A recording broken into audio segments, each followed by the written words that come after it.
Are you thinking about buying land? If so, don't forget about surface rights. They are extremely important in any land purchase. And you don't pay attention to the surface rights, understand you could have some problems. You do not want to lose money on your trees, your topsoil, your rocks, your water. I've sold over 150 acres of property this year. I've done 42 transactions. I'm a licensed auctioneer and real estate agent in the state of Ohio. What are surface rights? Trees, topsoil, water, anything that's on the top of the ground can potentially be a surface right. Surface rights and mineral rights can sometimes be confused for each other, and depending on the state you're in, each state sees it differently. Surface rights also give you the legal right to own and use the property. It's important that you understand in your state and in your contract what those rights are. Part of surface rights includes things such as trees and plants. I had a situation this year where I sold a large plot of property, and the owner who had owned it had just recently bought it within the last couple years.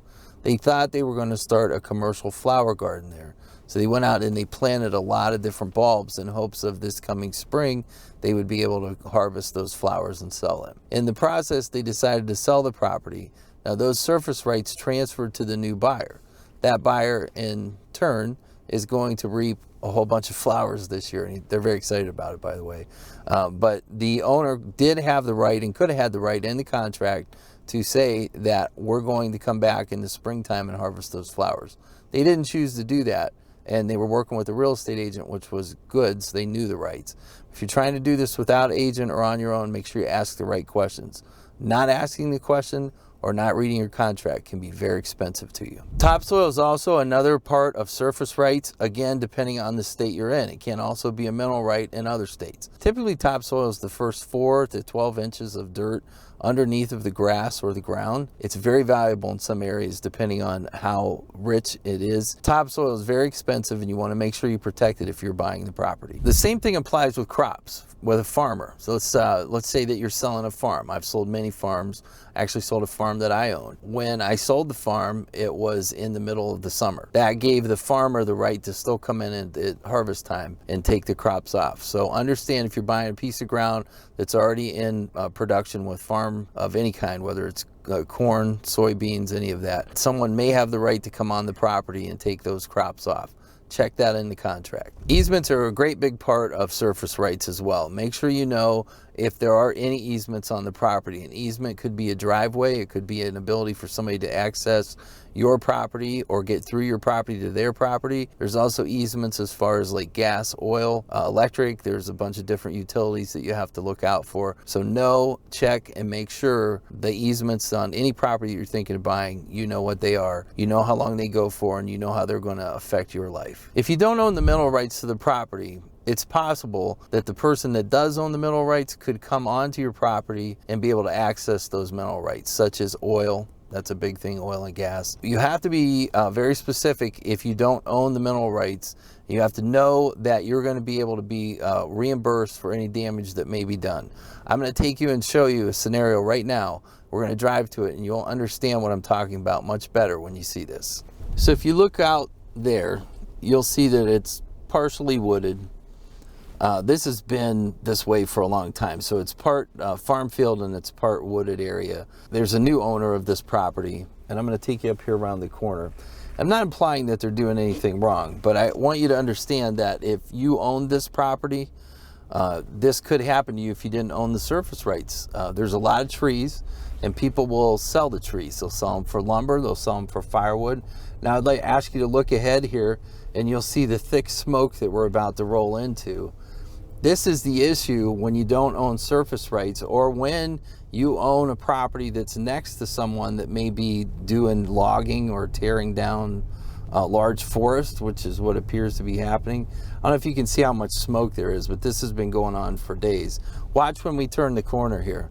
So, not a very smart idea, first of all, in my opinion, but we see that the landowner has decided to remove a lot of the trees.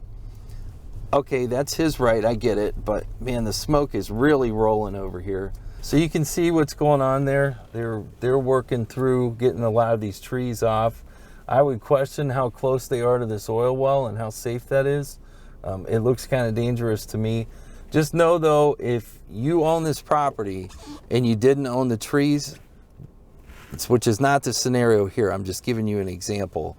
The owner of these trees is able to come in and take those trees off the property. I'm not sure they would be allowed to burn. That would have to be worked out. But these are some of the dangers and pitfalls that you can run into when you're selling a property or buying a property and you don't know what you're getting. This is why you have to read the contract. You have to do your homework. You have to find out a lot of different things. The oil wells, that would be more relevant to the mineral rights. The trees would be more relevant to the surface rights. And it's my understanding that they may try to build a lake here or do something like that. But either way, this is the mess that you can get into. These are the problems that you may have to be next to. And you should know all of that before buying a property.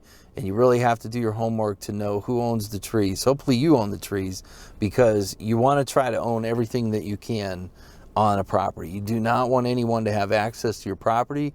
That will devalue the property over the long run, in my opinion. You want to be in control. You want to know what the story is, and that starts with a good contract and a good understanding of what the property is all about. So along with surface rights comes the ability to be able to make money also off of surface rights.